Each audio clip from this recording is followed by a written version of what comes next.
Selamat pagi anak-anak. Ya, Assalamualaikum warahmatullahi wabarakatuh. Gimana kabarnya hari ini? Ya, alhamdulillah ya, sehat walafiat. Mudah-mudahan kita selalu diberikan kesehatan oleh Allah Subhanahu wa taala. Amin ya rabbal alamin. Baik, untuk pembelajaran hari ini, sebelum kita masuk ke pembelajaran, mari kita berdoa terlebih dahulu. Untuk berdoa silahkan ketua kelasnya pimpin berdoa. Ya anak-anak, untuk selanjutnya setelah menyanyikan lagu wajib ya, supaya kalian belajarnya lebih semangat, alhamdulillah sudah menyanyikan lagu wajib. Nah sekarang Bapak akan absen terlebih dahulu ya. Untuk kelas 4, apakah ada yang tidak hadir? Hadir semua ya? Ya alhamdulillah. Nah sekarang untuk kelas 5, apakah ada yang tidak hadir? Alhamdulillah ya, sehat semua. Ya alhamdulillah, kita semua sudah berdoa. Baik, untuk selanjutnya Bapak pengen supaya pembelajaran ini lebih semangat lagi, lebih happy lagi di kelasnya. Mari kita menyanyikan lagu wajib nasional terlebih dahulu. Untuk ketua kelas silahkan pimpin. Ya, terima kasih. Alhamdulillah ya kalian semuanya sangat semangat untuk melakukan atau melaksanakan pembelajaran hari ini. Ya anak-anak, untuk selanjutnya setelah menyanyikan lagu wajib ya, supaya kalian belajarnya lebih semangat, alhamdulillah sudah menyanyikan lagu wajib. Nah sekarang Bapak akan absen terlebih dahulu ya. Untuk kelas 4, apakah ada yang tidak hadir?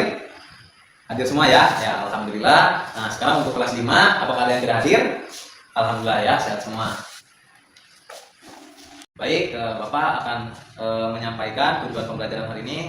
Sebelumnya Bapak mau menyampaikan juga kenapa kalian kelas 4 dan kelas 5 ini digabung ya. Dikarenakan guru kelas 4-nya itu ada yang tidak hadir ya. Karena apa? Karena sakit. Nah, untuk itu Bapak menggabungkan kelas 4 dan kelas 5 supaya apa? Supaya pembelajaran hari ini efektif dan kalian pun yang di kelas 4 tidak hanya masuk sekolah saja, pulang ke rumah kalian membawa ilmu dari guru atau Bapak ya sendiri. Untuk itu kalian harus lebih semangat lagi walaupun tidak ada gurunya ya.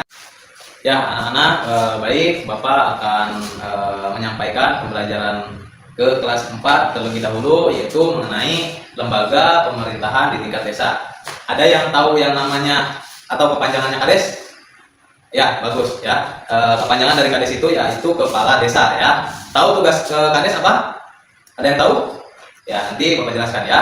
Jadi fungsi KADES itu pemimpin pemerintahan desa yang bertanggung jawab atas penyelenggaraan pemerintah, pembangunan dan pemberdayaan masyarakat desa. Nah anak-anak, untuk kelas 4 kalian tahu kan, ada yang disebut dengan kepala desa, ada yang disebut juga dengan lurah. Ada yang tahu tidak perbedaan antara kepala desa dan lurah? Ya, jadi untuk kepala desa itu dia non ASN ya, atau aparatur sipil negara ya. Nah, jikalau lurah yaitu sudah pasti ASN ya, aparatur sipil negara ya, yang diakui oleh negara dan digaji atau dibayar oleh negara. Itu perbedaannya ya. Nah, kemudian selanjutnya perangkat desa itu terdiri dari sekretaris desa, taur, kasih, kepala dusun. Nah, itu ya, terdiri dari 4 macam bagian. Nah, baik, Bapak akan jelaskan yang pertama dulu, yaitu untuk sekretaris desa. Untuk sekretaris desa itu tugasnya mengelola administrasi desa ya. Jadi semua administrasi desa itu dikelola oleh sekretaris desa atau dikerjakan oleh sekretaris desa ya. Baik dalam urusan hal apapun, yaitu di dalam pekerjaannya kembali kepada sekretaris desa ya. Tugasnya yaitu untuk contohnya membuat laporan, membuat surat, membuat dan lain sebagainya ya, urusannya dengan tulisan-tulisan, itu urusan dengan administrasi desa ya. Ya selanjutnya ada yang namanya kepala dusun ya, atau kadus, sering kita dengar di lingkungan masyarakat kita, yaitu kadus ya, kepala dusun. Nah kepala dusun apa itu pekerjaan dan tanggung jawabnya? Kepala dusun itu untuk membantu kepala desa dalam penyelenggaraan pemerintah di wilayah dusun ya. Wilayah dusun itu apa? Contohnya seperti wilayah RW. Nah itu ya, kepala dusun itu. Ya selanjutnya ada BPD. Ada yang tahu BPD itu apa? Singkatan? Singkatan dari apa? Ya, Badan Permusyawaratan Desa ya. Sudah pernah Bapak jelaskan ini waktu itu.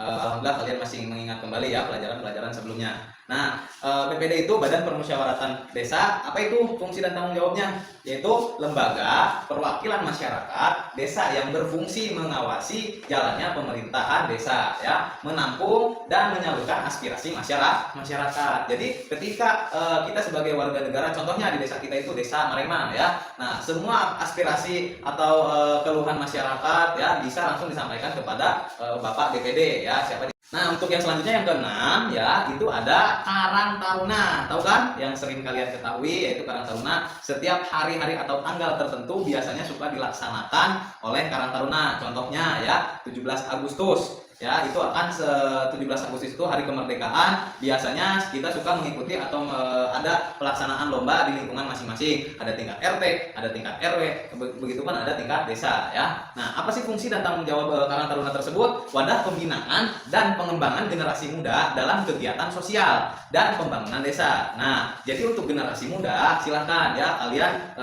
sudah pada dewasa, mudah-mudahan kedepannya kalian menjadi contoh di lingkungan masyarakat sekitar, ya. Baik dalam hal, ya, seperti contohnya pelaksanaan perlombaan dalam 17 atau hari kemerdekaan, 17 Agustus atau hari kemerdekaan, ya, ataupun hal-hal lainnya. Nah, anak-anak, sekarang yang terakhir, ya, kalian tahu nggak perangkat desa yang terakhir itu yang ada di sekitar kita, yang terdekat di sekitar kita? Ya, RW dan RT, ya. RW itu rukun warga, ya. Apa fungsi dan tugasnya? Yaitu untuk membantu pemerintah dalam pelayanan masyarakat. Nah, untuk yang selanjutnya ada sekretaris, ya, sekretaris camat, ya, atau sekcam, ya, disingkatnya sekcam. Sekcam itu fungsinya apa? Untuk membantu camat dalam administrasi dan pengelolaan kantor, ya. Contohnya itu, ya, anak-anak, itu penjelasan dari Bapak untuk kelas 4, ya. Nah, sekarang Bapak akan kasih tugas untuk kelas 4. Tugasnya membaca atau baca rangkuman yang setelah Bapak kasih, nanti kalian baca, ya. Kemudian Bapak juga akan kasih sama lembar kerja siswa, ya. Nanti kalian isi lembar kerja tersebut. Nah, silahkan kalian isi dengan baik dan benar, ya. Setelah itu nanti presentasikan ke depan, kemudian nanti akan Bapak nilai satu-satu, ya. Ya, anak-anak, sekarang kan kelas 4 sudah Bapak kasih tugas, sudah Bapak jelaskan pengertian tentang lembaga-lembaga yang ada di pemerintahan kecamatan, pemerintahan desa, ya. Nah, silahkan, Bapak sudah bagikan lembar kerja siswa, silahkan kalian kerjakan, silahkan kalian baca juga, itu ada rangkuman dari materi lembaga-lembaga pemerintahan baik di tingkat kecamatan maupun di tingkat desa, ya. Nah, untuk yang selanjutnya Bapak akan pindah ke kelas 5, ya. Nah, kelas 5 ini materi pembelajarannya yaitu tentang pengertian NKRI dan ciri-cirinya, ya. Nah, ada yang tahu tidak NKRI itu apa? Ya, bagus, ya. Ajam sudah menyebutkan NKRI itu Negara Kesatuan Republik Indonesia, itu. Ya, Bapak akan pindah ke kelas 5. Tadi sudah Bapak jelaskan di kelas 4, ya. Nah, sekarang materi untuk pembelajaran kelas 5, pengertian NKRI dan ciri-ciri NKRI, ya. Coba, ada yang tahu tidak NKRI itu kepanjangan dari apa? Ya, bagus, ya. NKRI itu kepanjangan dari Negara Kesatuan Republik Indonesia, ya. Kalian sudah tahu semuanya, jangan sampai lupa, ya. Nah, apa itu NKRI? NKRI adalah singkatan dari Negara Kesatuan Republik Indonesia. Nah, NKRI pun merupakan bentuk negara Indonesia yang bersifat kesatuan. Artinya, seluruh wilayah Indonesia merupakan satu kesatuan yang tidak terbagi-bagi dalam negara lain. Nah, itu, ya. Jadi NKRI itu memiliki pengertian bahwasanya wilayah Indonesia itu merupakan satu kesatuan, ya. Tidak bisa dibagi-bagi atau terbagi-bagi dalam negara bagian. Ya, di dalam NKRI, ya, pemerintahan pusat memegang kekuasaan, ya, kekuasaan tertinggi, dan daerah-daerah di Indonesia hanya memiliki kewenangan berdasarkan pelimpahan dari pusat, ya. Prinsip ini ditegaskan dalam Undang-Undang Dasar 1945, khususnya pasal 1 ayat 1, ya, yang berbunyi negara Indonesia adalah negara kesatuan yang berbentuk republik, gitu, ya. Nah, kalian sudah tahu kan, di semester 1 juga ini kalian sudah belajar, ya. Mungkin kita hanya mengulas kembali saja. Nah, kemudian Bapak akan menjelaskan ciri-ciri NKRI, ya. Nah, NKRI itu ada 7 ciri-cirinya ya yang Bapak ketahui. Contohnya yang pertama, kedaulatan berada di tangan rakyat ya dan dilaksanakan sepenuhnya oleh pemerintah pusat. Nah, seperti itu ya. Nah, kemudian yang kedua, hanya ada satu konstitusi yaitu Undang-Undang Dasar Negara Republik Indonesia ya tahun 1945. Sebagaimana kita telah mengetahuinya bahwasanya Indonesia itu merdeka pada tahun 1945 ya. Nah, kemudian ada pemerintahan bersifat sentralistik. Ya, nah kemudian yang selanjutnya hanya ada satu kepala negara dan kepala pemerintahan yaitu presiden ya, yang kita ketahui dari presiden pertama sampai presiden ke-8 sekarang ya. Jadi dari mulai kita merdeka sampai sekarang hanya ada satu presiden setiap 5 tahun sekali kalau untuk sekarang ya. Kalau untuk zaman dulu belum ada aturannya. Jadi untuk aturan sekarang itu presiden bisa menjabat 2 periode yaitu dengan jangka waktu 10 tahun ya. Ya anak-anak, tadi pengertian NKRI. Nah sekarang Bapak akan menjelaskan ciri-ciri NKRI ya. Nah NKRI itu terbagi menjadi 7 ya ciri-cirinya. Yang pertama, kedaulatan berada di tangan rakyat ya dan dilaksanakan sepenuhnya oleh pemerintah pusat atau yang berwenang ya. Nah kemudian yang kedua, hanya ada satu konstitusi yaitu Undang-Undang Dasar Negara Republik Indonesia tahun 1945 ya. Nah kemudian yang ketiga, pemerintah bersifat sentralik ya. Apa itu sentralik? Sentralik itu semua wewenang dan tanggung jawab pemerintah terpusat di satu pihak yaitu pemerintahan pusat. Nah, kemudian yang keempat, hanya ada satu kepala negara dan kepala pemerintahan yaitu presiden ya. Seperti yang kita ketahui ya bahwasanya presiden yang ke-8 kalian kan sudah tahu semua ya. Nah, kemudian yang kelima, ciri-cirinya yaitu semua warga negara memiliki kedudukan yang sama di mata hukum ya.